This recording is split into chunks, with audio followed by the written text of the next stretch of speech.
Ok, vamos começar essa revisão sobre o marco constitucional da Defensoria Pública, um tema fundamental para qualquer prova. A ideia aqui é ir direto aos pontos mais importantes para otimizar o tempo de estudo. Tudo começa aqui, no artigo 134 da Constituição. A primeira coisa a guardar é que a Defensoria é uma instituição, o quê? Permanente. Ou seja, ela não é um órgão provisório, ela é um pilar do Estado. E mais, ela é essencial à função jurisdicional. Sem ela, a justiça simplesmente não funciona como deveria. O artigo já entrega a missão principal, orientação jurídica e defesa dos necessitados. Certo, a Constituição usa essa palavra, necessitados. Mas quem exatamente são os necessitados? Seria só quem não tem dinheiro? Bom, a Constituição não detalha, e essa interpretação mais aberta é super importante. Ela permite que o conceito evolua. E essa evolução nos leva ao conceito de hipossuficiência, que é bem mais amplo. O Supremo Tribunal Federal já consolidou isso. Ser hipossuficiente não é só sobre grana. Pode ser uma vulnerabilidade técnica, falta de informação ou até uma dificuldade de se organizar para lutar por um direito. E para isso não ficar só na teoria, olha que exemplo interessante, o caso do Fiat Stilo. Os donos do carro tinham dinheiro, não eram necessitados economicamente, mas, sozinhos, eles eram fracos contra uma montadora gigante. É a chamada hipossuficiência organizacional. A Defensoria, então, pôde agir em nome deles. É um caso clássico para entender que vulnerabilidade é um conceito muito mais complexo. Entendida para quem a Defensoria atua, vamos ver agora como ela se organiza por dentro. Isso envolve os seus princípios e, principalmente, a sua autonomia. Aqui temos um trio de princípios que é preciso decorar: unidade, indivisibilidade e independência funcional. Eles não nasceram com a Defensoria, viu? Foram importados do Ministério Público pela Emenda Constitucional 80.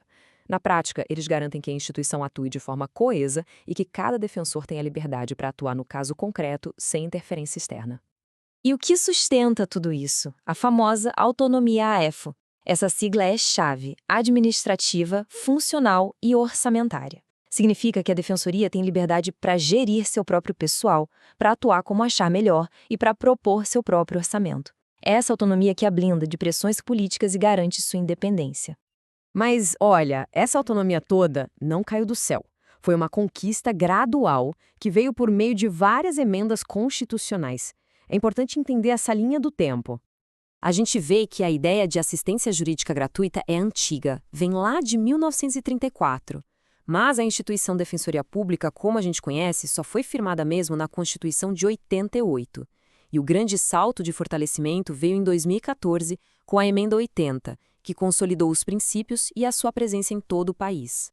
Essa tabela resume bem essa escalada. Primeiro, a Emenda 45, lá em 2004, deu a autonomia AFO para as defensorias estaduais.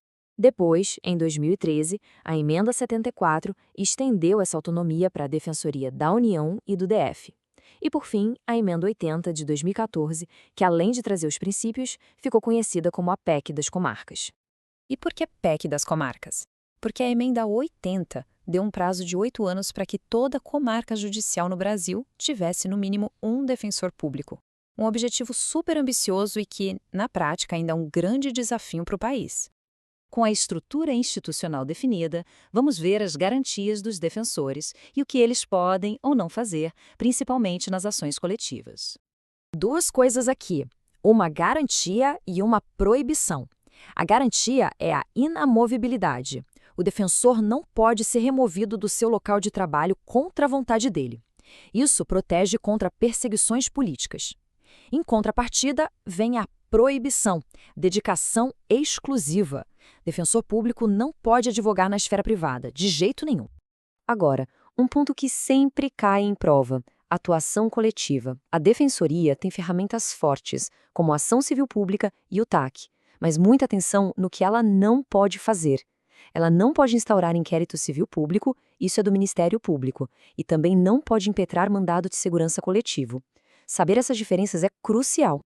Para fechar, nada melhor do que colocar a Defensoria lado a lado com as outras funções essenciais à Justiça, como o Ministério Público e a Advocacia Pública. A comparação ajuda a fixar as características de cada uma.